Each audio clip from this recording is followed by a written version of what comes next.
A ragtag bunch faces off against a formidable military. No.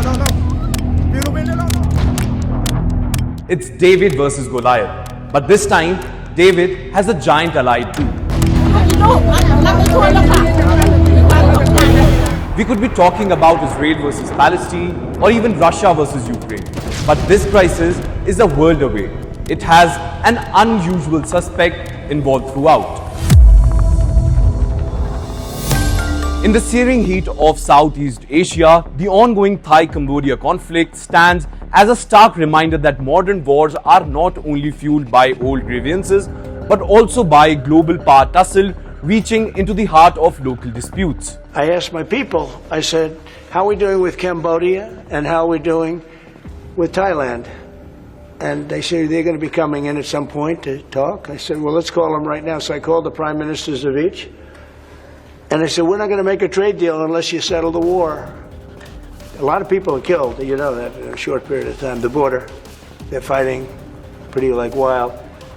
And I spoke to both of the prime ministers, and I think by the time I got off, I think they want to settle now. Here, a well-equipped US ally, which is Thailand, confronts a comparatively weaker neighbor, Cambodia, whose strength comes not from its own resources, but from its alignment with China. This crisis reveals the non-binary tensions of 21st century geopolitics, where every regional flare-ups spell wider consequences for the balance of power of the region itself.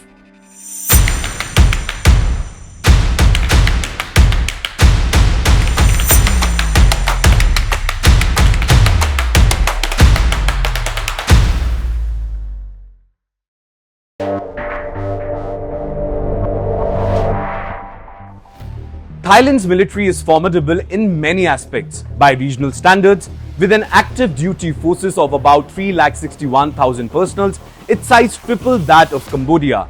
Its air force ranks among Southeast Asia's best equipped and trained, thanks to the deep-rooted ties with the United States. In fact, the global firepower ranks it 25th on the list of 145 nations.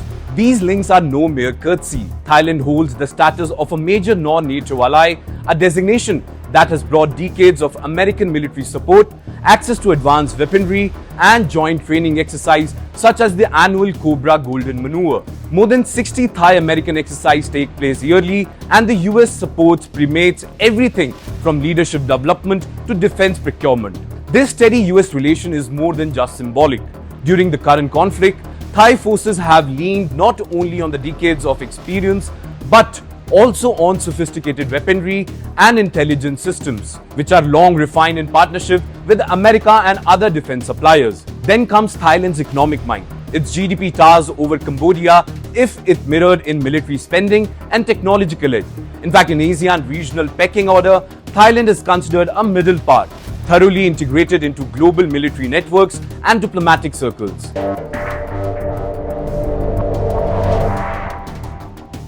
Now let's talk about Cambodia. Cambodia, by contrast, is a young army in an old land, hobbled by limited resources and decades of instability until the 1990s. With roughly a third of Thailand's troop strength and far less advanced equipment, it struggles to equal its neighbor on traditional metrics. But Phnom Penh is not friendless. China has become its vital patron, providing training hardware and economic lifeline. Ties run deep, with joint military exercises like the Golden Dragon drills are now annual fixtures, and high-level missions to Beijing yield artillery, trucks, helicopters, and vital infrastructure support. In fact, in both funding and arms, China has become Cambodia's essential backer. For Beijing, this is more than just friendship, it is a strategic investment. The Chinese-Cambodia alliance grants China a foothold at the edge of the mainland Southeast Asia, complicating US influence in the region and also providing an edge against Vietnam's growing closeness to Washington.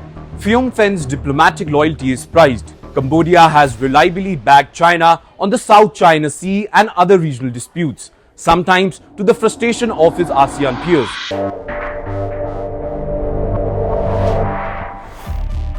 On the battlefield, the disparity is visible.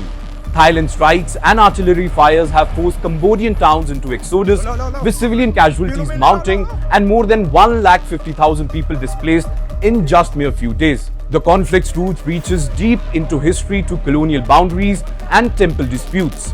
But this current escalation owes much to this mismatch in firepower and backing. While Cambodia can count on fresh Chinese arms and a morale boost from its special relations, it meets a Thai military machine horned by generations of conflict and global partnership. Yet, as both sides bleed and civilian populations flee, the world watches anxiously for a ceasefire.